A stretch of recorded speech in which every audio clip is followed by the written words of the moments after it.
Magandang araw mga boss, mga lods, isang panibagong unit at customer naman from Osamis City, bumiyahe patungong Oroqueta City para magpaayos sa atin. Pagkapasok dyan ay aberya talaga agad yung sinapit natin, kaya sininggitan natin yung kasamahan natin para magpatulong. Nagamitin natin yung handos dala tulak upang tumakbo yung sasakyan. Mitsubishi Montero 2009 model, automatic transmission.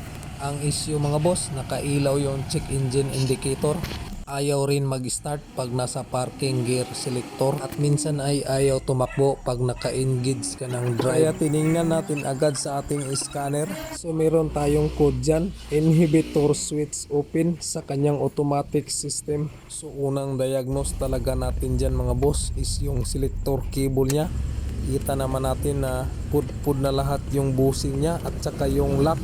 At malaki pa talaga yung clearance niya. Kaya tinanggal na namin ng walang padugay-dugay. Ayan, tapos na natanggal ng kasamahan natin. Kaya sinimulan natin yung paak dala sampak. Baka mayroong magtaka dyan mga boss kung bakit natin yan binutasan. Kasi DIY talaga yung gagawin natin ngayon para lang magamit ni sir yung kanyang sasakyan. So dito, tapos na nating mabuslutan mga boss.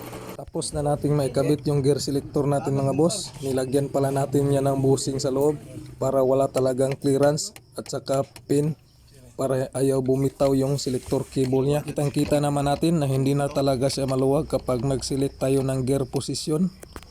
So andito na tayo sa ating panghuli na diagnose mga boss. Ito talaga yung parts na nababasa sa ating scanner kanina. Tawag dito inhibitor switch. Siya yung nag-i-indicate ng parking, reverse, neutral at saka drive sa ating panel board. Kaya nilinisan natin yan ng maayos mga boss kasi loose contact lang talaga yung nangyayari dyan. Napasukan pala to ng tubig kaya nag-moisture siya. Yun ang dahilan kung bakit naglo-loose contact yung mga switches niya. Tapos na tayong maglinis mga boss kaya tinaklob na natin. Fast forward tayo. Pagkatapos nating nahigpitan yung lahat ng screw bolt niya mga boss ay pupunta na naman tayo dito sa loob para masubukan natin. Kaya pina-start natin agad. So ayun, kita naman natin dyan na wala na yung nakailaw na check engine indicator. Goods na mga boss. So punta naman tayo dito sa ating gear indicator kung gumagana na ba siya. So nasa reverse tayo dyan. In-neutral natin. Ayun, umilaw dyan. Tsaka drive natin. So ayan, goods na. Balik natin sa park. So ayun, gumagana na siya. Subukan naman natin ulit mga boss para sigurado tayo. O natin yung ignition. Start. Ayan. Kita natin dyan na wala na talagang nakailang check engine. Subukan natin muli yung gear selector niya. Kung magagana ba siya lahat. Ayan, paano ba yan? Goods na. Siyempre mga boss, road test tayo.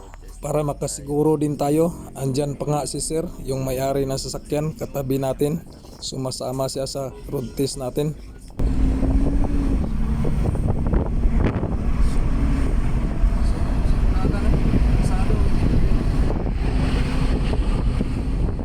So ayan mga boss, medyo malayo-layo na yung takbo natin at hindi na pumapalya yung drive niya. So paano ba yan mga boss? Another satisfied customer na naman. Maraming salamat sa panonood. Ingat palagi. God bless.